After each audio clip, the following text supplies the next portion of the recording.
नमस्कार. आपण सिनेमात, सिरियल्समध्ये बघतो वकिलांचं आयुष्य, कोर्टातला तो ड्रामा. पण खरं सांगायचं तर याच्या पलीकडे कायद्याचं क्षेत्र खरंच तितकं ग्लॅमरस आहे का? हा जगातल्या सगळ्यात जुन्या व्यवसायांपैकी एक आहे, हे खरं आहे. पण आजच्या काळातही त्याची क्रेज आहे का? तितकाच तो फायदेशीर आहे का?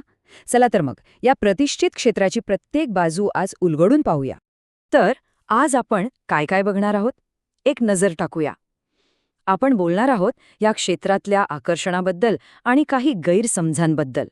लॉयर, ॲडव्होकेट आणि बॅरिस्टर यातला फरक समजून घेऊ. शिक्षण कसं घ्यायचं, कोणती कौशल्य लागतात आणि सगळ्यात महत्त्वाचं म्हणजे करिअरचे मार्ग आणि पैसा, या सगळ्याचा एक रोडमॅप आज आपल्यासमोर असेल. चला तर सुरुवात करूया पहिल्या मुद्द्यापासून, म्हणजे या क्षेत्रातलं आकर्षण आणि त्याबद्दलचे गैरसमज. खरंय, आजकाल आपल्याला गल्लोगल्ली वकिलांच्या पाट्या दिसतात. मग मनात प्रश्न येतोच की अरे, इतके वकील आहेत, मग या क्षेत्रात खरंच पूर्वीसारखी संधी उरली आहे का? पण थांबा, हा एक खूप मोठा गैरसमज असू शकतो. म्हणजे मग खरा प्रश्न काय आहे? इतक्या वकिलांच्या गर्दीत आपलं करिअर यशस्वी आणि फायदेशीर होऊ शकतं का? याचं उत्तर हो किंवा नाही असं सरळ देता येत नाही. याचं उत्तर दडलंय काही थक्क करणाऱ्या आकड्यांमध्ये. चला बघूया. हे बघा, हा आकडा बघा, 15 लाख रुपये. हे आहेत देशातले एक टॉपचे वकील हरीश साळवे. आणि ही त्यांची एका सुनावणीची म्हणजे एका हिअरिंगची फी आहे. विचार करा, फक्त काही तासांच्या कामासाठी इतका पैसा का? कारण त्यांच्या अनुभवाला, त्यांच्या ज्ञानाला, त्यांच्या कौशल्याला तेवढी किंमत आहे. यावरूनच या क्षेत्रात कमाईची क्षमता किती अफाट आहे याचा अंदाज येतो. आणि हे एकच उदाहरण नाहीये. दिवंगत राम जेठमलानी, त्यांचं नाव तर सगळ्यांनीच ऐकलं असेल. ते तर प्रत्येक सुनावणीसाठी चक्क 5 लाखांपासून ते 25 लाखापर्यंत फी घ्यायचे. यावरून एक गोष्ट अगदी सूर्यप्रकाश इतकी स्पष्ट होते, जर तुमच्याकडे टॅलेंट असेल, कौशल्य असेल, तर या क्षेत्रात न पैशाची कमी आहे न संधींची. आणि यामागचं कारण ते खूप सोपं आहे. खरं तर जोपर्यंत जगात माणसं आहेत तोपर्यंत त्यांच्यात वाद होणारच. कधी जमिनीवरून, कधी मालमत्तेवरून, कधी साध्या करारावरून. आणि हे वाद जेव्हा होतात तेव्हा ते सोडवण्यासाठी कोणाची गरज लागते? बरोबर, वकिलाची. त्यामुळे वकिलांची गरज कधीच संपणारी नाही. बरं, मग ह्या क्षेत्रात पैसा आणि संधी आहेत हे तर कळलं. पण आता पुढच्या पायरीकडे वळूया. या क्षेत्रात उतरायचं असेल तर आधी इथली भाषा, इथले शब्द समजून घ्यायला हवेत. आपण नेहमी ऐकतो लॉयर, ॲडव्होकेट, बॅरिस्टर. काय फरक आहे या सगळ्यांमध्ये? चला समजून घेऊया. ओके, तर हा गोंधळ आता कायमचा दूर करूया.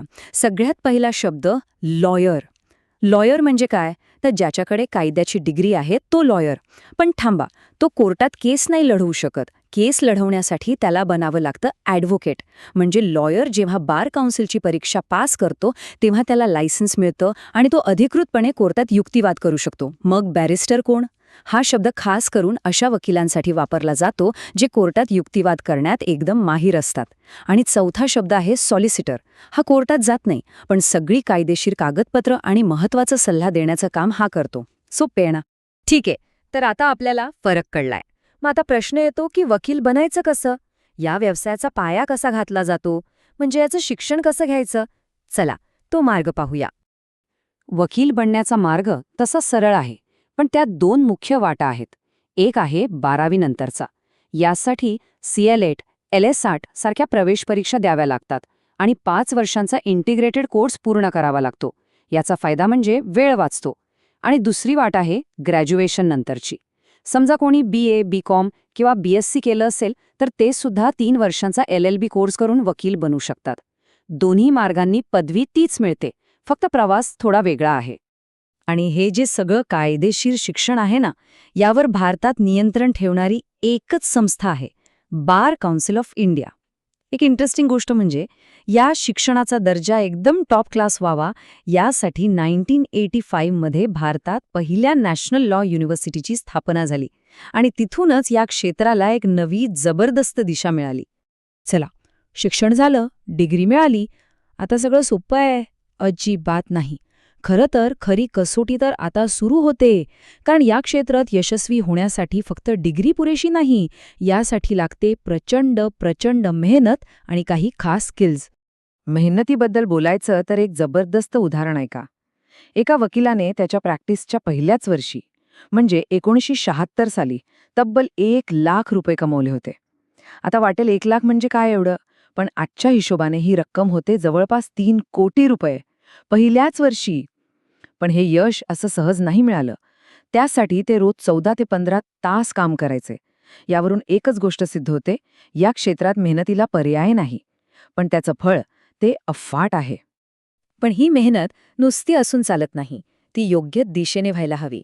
म्हणजे काही गुण स्वतःमध्ये मुद्दाम विकसित करावे लागतात. जसे की फक्त चांगलं बोलता येऊन चालत नाही, तर एक उत्तम श्रोता असणं खूप महत्वाचं आहे. समोरच्याचं ऐकून घेतलं तरच केसमधल्या बारीकसारीक गोष्टी कळतात. सोबतच लागतो प्रचंड संयम आणि लॉजिकल विचार करण्याची ताकद. कारण कोर्टात एक चुकीचा शब्द किंवा निर्णय आणि पूर्ण केस हातातून जाऊ शकते. हे सगळे गुण एकत्र येतात तेव्हाच एक यशस्वी वकील तयार होतो. तर मेहनत आणि कौशल्यांबद्दल आपण बोललो. आता येऊया त्या मुद्द्यावर ज्याची सगळे वाट बघत असतात, पैसा आणि करिअर. कायद्याची डिग्री घेतल्यानंतर कोणकोणते मार्ग उघडतात आणि त्यात पैसा कसा मिळतो? खरं तर कायद्याची डिग्री ही एका मास्टर की सारखी आहे, जी अनेक दारे उघडते. जर गुन्हेगारी आणि न्यायाच्या जगात रस असेल तर क्रिमिनल लॉ आहे. मोठमोठ्या कंपन्या आणि त्यांचे व्यवहार सांभाळायचे असतील तर कॉर्पोरेट लॉ आहे. इतकंच नाही तर टॅक्स, कामगार कायदे, कौटुंबिक कायदे, प्रत्येक क्षेत्रात तज्ज्ञांची गरज आहे. म्हणजे आपल्या आवडीनुसार स्पेशलायझेशन निवडण्याची एक मोठी संधी इथे आहे. डिग्री मिळाल्यानंतर खरा प्रवास सुरू होतो. आता तुमच्यासमोर अनेक पर्याय असतात. काही जण स्वतःची स्वतंत्र प्रॅक्टिस सुरू करतात. काही जण मोठ्या लॉ फर्ममध्ये नोकरी करतात, जिथे ते एका मोठ्या टीमचा भाग बनतात. ज्यांना देशाची सेवा करायची इच्छा आहे ते सरकारी वकील किंवा अगदी न्यायाधीश होण्याचा प्रतिष्ठित मार्ग निवडू शकतात.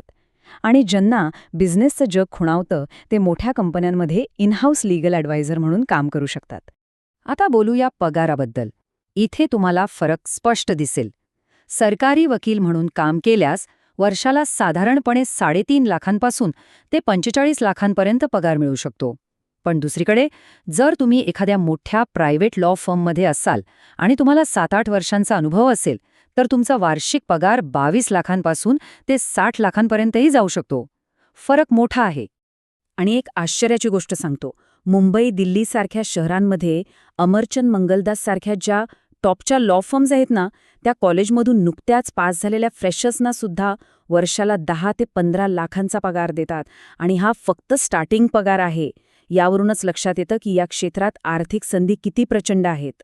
म्हणजे थोडक्यात काय तर कायद्याचा व्यवसाय नक्कीच आव्हानात्मक आहे, सोपा नाही, पण ज्यांच्याकडे चिकाटी आहे, मेहनत करण्याची तयारी आहे, त्यांच्यासाठी यात समाधानी आहे आणि पैसाही आहे. दोन्ही गोष्टी मिळवण्याची ही एक जबरदस्त संधी आहे. तर मग पैसा, प्रतिष्ठा, आव्हानं हे सगळे या क्षेत्रात आहे. पण या सगळ्याच्या पलीकडे एक गोष्ट सर्वात जास्त महत्वाची आहे. ती म्हणजे एक मोठं स्वप्न पाहण्याची जिद्द आणि ते स्वप्न पूर्ण करण्यासाठी स्वतःला पूर्णपणे झोकून देण्याची तयारी. आता खरा प्रश्न हा आहे की या प्रवासासाठी आपण तयार आहोत का?